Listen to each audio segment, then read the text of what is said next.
우크라이나에서 놀라운 일이 방금 있었습니다. 우크라이나 레오파르트2 A6 전차의 승무원들이 불가능할 것 같았던 격파를 해내면서 역사가 만들어졌습니다.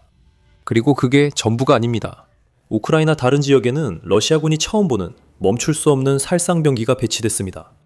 드론이 계속해서 그것을 막기 위해 보내졌지만 모두 실패했습니다. 이제 러시아는 자국 군대를 산산조각내고 있는 우크라이나 전차 혁명에 맞서야 합니다. 레오파르트2 A6부터 시작하겠습니다. 4월 8일 유로마이단 프레스는 우크라이나가 레오파르트2 A6가 감당할 수 없는 사거리에서 기록적인 격파를 해냈다고 보도했습니다. 서방 전차는 5.5km, 약 3.4마일 거리에서 러시아 T-72P3를 직격하며 충격적인 장거리 저격수나 다름없게 됐습니다. 그건 불가능한 일입니다. 전차는 그런 교전거리를 위해 만들어진 것이 아니지만 우크라이나에 따르면 이번에 기록상 가장 긴 전차 대 전차 격파 중 하나를 해냈다고 합니다. 이런 질문이 나올 수밖에 없습니다. 어떻게 가능했을까요? 엄청난 정확도, 즉 레오파르트 전차의 포탄이 그렇게 말도 안 되는 거리에서 러시아 T-72의 취약한 부분을 정확히 맞춰야 했고 적대적인 환경에서도 강력한 사격 통제 능력이 있었기 때문에 가능했습니다. 이 보고서는 알려지지 않은 점이 많으며 아미 레코그니션도 격파 조건을 알 수 없다고 했습니다. 우리가 알고 있는 것은 레오파르트2 A6가 이런 상황을 위해 만들어진 전차는 아니라는 점입니다. 전차에 장착된 라인메탈 120mm L55 활강포는 확실히 인상적입니다. 이 포는 장거리에서의 살상력을 유지하면서도 포구 속도를 높이도록 설계된 것이 특징입니다. 운동 에너지탄은 그 포에서 발사될 때 초속 1700m, 시속 약 3800마일 이상의 속도에 도달할 수 있습니다. 따라서 전차 포탄이 3마일 넘는 거리를 이동해 목표에 도달하는 것도 가능합니다. 적어도 속도 면에서는 그렇지 않습니다. 운동 에너지탄은 그런 목표에 1초도 안 돼 도달할 수 있습니다. 아미 레커그니션의 또 다른 보고서에 따르면 DM-53 운동 에너지탄은 5000m까지 발사 가능하다고 합니다. 그것은 우크라이나의 기록적인 타격보다 불과 500m 짧은 거리이며 우크라이나가 해냈다고 주장하는 일이 더 그럴듯하게 보이게 만듭니다. 하지만 사거리와 속도만이 격파를 막는 유일한 장애물은 아닙니다. 다른 요소들도 맞아떨어져야 합니다. 목표물이 느리거나 정지해 있어야 합니다. T-72의 경우에는 그럴 가능성이 분명히 있습니다. 러시아 전차가 움직여도 DM-53 포탄이 약 1초 만에 도달하므로 그 움직임은 크게 중요하지 않습니다. 이런 공격을 가능하게 만들기 위해 필요한 조율이 훨씬 더 큰 도전 과제입니다. 결국 우크라이나의 레오파르트 2 A6 승무원들, 이 러시아 T-72를 그렇게 먼 거리에서 직접 본 것은 아닙니다. 이런 공격이 가능하려면 다른 무언가가 작동했어야 합니다. 그것은 드론이었을지도 모릅니다. 이런 공격이 성공하려면 특히 우크라이나가 러시아 전차를 정면에서 직접 격파할 수 있었다고 알려진 경우에는 발포하기 전까지 많은 준비 작업이 필요합니다. T-72A 포탑, 링, 포방패, 차체 하부, 전면 장갑판과 노출되고 레오파르트 2 A6 전차의 운동 에너지탄이 명중할 수 있도록 올바른 방향을 향해야 합니다. 이것은 러시아 전차를 멀리서 공격하는 것만이 아니라 목표물이 우크라이나가 확신할 수 있을 만큼 완벽한 위치에 있을 때까지 계속 감시해야 했습니다. 그 부분에서 드론이 역할을 했을 수 있습니다. 우크라이나가 사격에 성공한 가장 가능성 높은 방법은 우크라이나가 명중시켰다고 주장하는 T-72 상공에 정찰 드론을 띄워 지속적으로 감시한 것일 것입니다. 그 드론의 조종사들은 러시아 전차의 위치에 대한 정보를 수집하고 있었을 것이며 이 모든 정보는 레오파르트 2 A6 승무원에게 전달되어야 했습니다. 그 승무원들은 적어도 몇 가지 유용한 수단은 갖고 있습니다. 레오파르트 2 A6에는 EMES-15 안정화 사수 조준경을 포함한 첨단 사격 통제 및 조준 시스템이 탑재되어 있습니다. 이 시스템은 여러 상장치와 레이저 거리 측정기를 결합해 어떤 조건에서도 표적을 포착할 수 있게 해줍니다. 다시 말하지만 단순히 거리가 너무 멀다는 점이 문제가 되었겠지만 정찰 드론 운용자들이 데이터를 승무원에게 전달해줬기 때문에 이러한 표적 획득 도구를 이용해 전차 승무원이 거의 볼 수 없는 거리에서도 사격을 조준할 수 있었을 것입니다. 레오파르트 2 A6의 사격 통제 시스템도 도움이 됐을 것입니다. 그 시스템은 사거리, 탄약 종류, 환경 변수, 풍속, 차량 고도, 그리고 포신 마모 상태까지 지속적으로 계산해서 승무원이 최대 3km 거리에서도 첫 번째 발사에서 명중시킬 확률을 높여줍니다. 우크라이나는 그 거리에 2.5km를 추가했다고 주장합니다.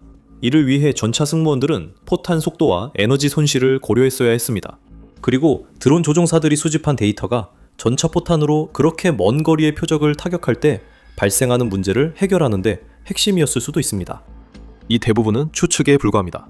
주장 자체를 제외하면 우크라이나는 레오파르트 2 A6 전차가 어떻게 이 사격을 성공시켰는지 설명하지 않았습니다. 그래서 중요한 유의점이 있는데 이 영상이 제작되는 시점까지 우크라이나가 이 기록적인 사격을 성공시켰다는 것을 뒷받침하는 센서 데이터나 영상 자료는 없습니다. 그렇다고 해서 데이터가 없는 것은 아닙니다. 우크라이나가 실제로 명중시켰을 수도 있고 기록적인 격파를 어떻게 성공시켰는지 비밀을 밝히지 않기 위해 데이터를 공개하지 않았을 수도 있습니다. 하지만 그 정보가 제공되기 전까지는 우크라이나가 어떻게 이 불가능해 보이는 격파를 해냈는지에 대해 추측만 할 수 있습니다. 이것이 의미하는 바를 추측할 수 있으며 러시아에 실제로 심각한 문제가 발생하고 있습니다. 우크라이나가 레오파르트 2 A6 전차 중 하나로 장거리 타격을 했다고 보도하는 한편 구형 레오파르트 1 A5 전차들을 임시 자주포로 개조해 이번 기록적인 타격에서 주장된 5.5km보다 더 먼 거리에서도 격파를 기록할 수 있도록 하고 있습니다. 4월 7일 디펜스 익스프레스는 우크라이나가 일부 레오파르트 1 A5 전차를 사거리 12km, 즉 7.45마일에 달하는 자주곡사포로 개조하고 있다고 보도했습니다. 매체는 새 포신 장착 시 사거리가 18km, 11마일 이상로 늘어난다고 전했습니다. 러시아의 큰 문제입니다. 우크라이나는 독일산 전차가 3번이나 4번 사격으로 목표를 파괴할 수 있다고 보고하지만 러시아 소련 시절 전차는 같은 목표에 최대 7번 사격이 필요하다고 합니다. 우크라이나가 전차를 본래 목적 이상으로 활용하는 모습을 다시 보고 있습니다. 레오파르트 2 A6 전차가 5.5km 거리에서 적 전차를 직접 명중시키는 일은 원래 없어야 합니다. 그리고 레오파르트 1 A5 전차의 표준 105mm L7포는 우크라이나가 지금처럼 간접 사격 용도로 사용하는 것을 위해 만들어진 것이 아닙니다. 우크라이나가 러시아에 맞서 방어할 때 창의성은 오랫동안 핵심 전략이었습니다. 우크라이나는 서방에서 받은 장비의 장점을 그 장비를 만든 사람들조차 생각하지 못한 부분까지 파악할 수 있는 능력을 가지고 있습니다. 우크라이나는 레오파르트 전차를 간접 사격 무기로 전환하는데 서방 파트너들의 도움을 받고 있을 수도 있습니다. 3월 19일 TCH는 벨기에가 2025년 4월에 발표했던 레오파르트 1A5B 전차를 우크라이나에 인도했다고 보도했습니다. 이 전차들은 코케렐 3105 포탑과 엄폐된 위치에서 간접 사격이 가능한 코케렐 HP4를 장착하고 있습니다. 그 전차들이 디펜스 익스프레스가 말한 우크라이나가 현재 임시 자주포로 사용하고 있는 레오파르트 전차와 같은 것일까요? 그럴 가능성도 있습니다. 러시아 입장에선 이는 좋지 않은 소식입니다. 우크라이나가 해당 거리에서 전차로 적 전차를 격파할 수 있다면 러시아에 큰 문제가 됩니다. 러시아 전차들은 우크라이나에서 큰 활약을 못했습니다. 대전차 무기, 지뢰, 드론의 조합으로 인해 4월 10일 기준 러시아는 11,848대의 전차를 잃었습니다. 러시아는 우크라이나가 러시아 장갑차를 파괴하는 데 사용한 무기에 전차가 추가되는 것을 원하지 않습니다. 결국 러시아가 잃어버린 전차를 잘 보충하고 있는 것도 아니니까요. 포브스의 2월 보고서에서 데이비드 햄블링은 러시아가 세계 최고라고 주장하는 T-90M 전차의 생산 속도를 연간 250대로 높였다고 주장했다고 밝혔습니다. 기본적인 수학만 해봐도 이 생산 속도로는 연간 3,000대에 가까운 손실을 만회하기에는 역부족이라는 걸 알 수 있습니다. 하지만 러시아 국영 전차 제조업체인 UVZ가 수치를 조작하고 실제로는 연간 100대 미만의 전차만 생산하고 있을 수도 있다는 사실을 더하면 러시아는 훨씬 더 큰 문제에 직면하게 됩니다. 우크라이나는 전차로 다른 전차를 타격할 수 있다고 말합니다. 러시아는 우크라이나의 장거리 공격으로 T-시리즈 장갑차가 접근하는 것도 볼 수 없지만 이를 대체할 여력도 없습니다.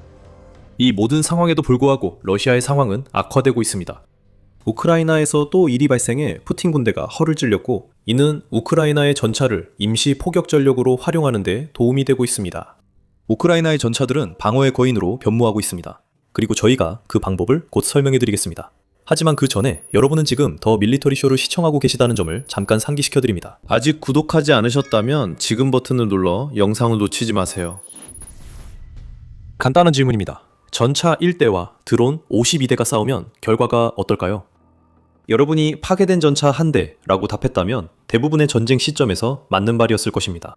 전차가 전쟁의 전면에서 밀려난 이유 중 하나는 드론이 전차를 무력화하는데 엄청나게 효과적이라는 것이 입증되었기 때문입니다. 하지만 우크라이나가 또 한 번 판도를 바꿨습니다. 드론 52대가 격추됐고 전차 1대는 여전히 사격 중이라는 게 답입니다. 52대의 드론 공격을 버틴 전차가 어떤 종류인지 맞춰보세요. 그건 레오파드입니다. 4월 6일 유나이티드 44 미디어는 러시아 드론 운용자들이 우크라이나의 레오파드 1AU 전차 한 대를 상대로 하루 종일 공격을 벌였지만 완전히 실패했다고 보도했습니다. 이 전차는 케이지, 나무 팔레트, 교묘하게 배치된 그물망과 장갑 보강판 등 다양한 드론 방어 장비를 여러 겹으로 갖추고 있었으며 FPV 드론과 몰라야 드론의 맹공을 견뎌내며 계속해서 지상에 있는 우크라이나 병력을 지원하는 화력을 제공했습니다. 우크라이나의 유럽 지원국들이 제공한 여러 대의 레오파드 전차를 운용하는 우크라이나 제5 독립중기계화여단 이 전차를 운용했으며 전차 측면에는 일명 고슴도치 방어 시스템으로 알려진 풀린 강철 케이블도 설치되어 있었습니다. 이 강철 케이블은 드론이 목표 도달 전 프로펠러를 파손시킬 수 있습니다. 드론은 여전히 폭발하지만 전차와 직접 닿지 않아 전차가 살아남아 다음에도 다시 사격하고 전투를 이어갈 수 있습니다. 우크라이나가 개조한 레오파르트 전차는 장시간 공격을 버텨 러시아가 운용 인원을 끌어내지 못하고 계속 은폐하게 했습니다. 드론을 파괴하는 우크라이나의 레오파르트 전차가 움직이지 않았다는 점이 단점입니다. 하지만 그것도 그렇게 큰 문제는 아닙니다. 앞서 말씀드렸듯이 우크라이나는 많은 레오파르트 1 A5 전차를 임시 자주포로 개조하고 있습니다. 여기서 중요한 것은 기동성이 아니라 전차를 엄폐물에 숨겨 러시아 진지를 반복 사격하는 것입니다. 러시아 드론이 파괴하지 못할 만큼 방어 장비를 갖춘 레오파르트 전차로 그 목표를 달성하면 큰 성과를 얻게 됩니다.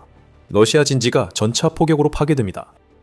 우크라이나는 레오파르트 전차를 보유하며 러시아 방어선 붕괴 후 다른 곳으로 이동시킬 예정입니다. 러시아는 이런 일을 전혀 예상하지 못했습니다. 4년간 우크라이나 방어선에서 전차를 잃은 경험으로 푸틴의 군대는 전차가 더 이상 전쟁의 판도를 바꾸는 무기가 아님을 알게 됐습니다. 그런데도 우크라이나는 스스로 구식으로 만들 뻔한 기술을 점점 더 기발한 방법으로 활용하고 있습니다. 전차는 더 이상 전차답게 사용되지 않고 있습니다. 전차는 이제 장거리 저격수 킬러, 적 진지에 막강한 화력을 퍼부을 수 있는 포격수단, 러시아가 드론을 소진하게 만든 뒤 흠집 하나 없이 등장하는 방어의 거인으로 변했습니다. 전차 전술이 변하자 우크라이나는 이를 여러 방식으로 굳히려 노력하고 있습니다. 우크라이나가 레오파르트 2 A6 전차로 달성했다는 성과를 다시 살펴보겠습니다. 5.5km 사격이 확인된다면 우크라이나가 장비 한계로 여겨졌던 범위를 완전히 새로운 수준으로 끌어올릴 수 있음을 보여줍니다. 이런 장거리 격파가 전쟁 판도를 바꿀 가능성은 높지 않습니다.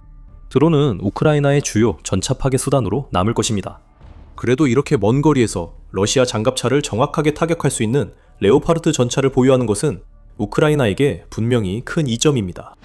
이는 우크라이나가 전장 곳곳에 효과적으로 데이터 공유 네트워크를 구축한 변화를 잘 보여줍니다.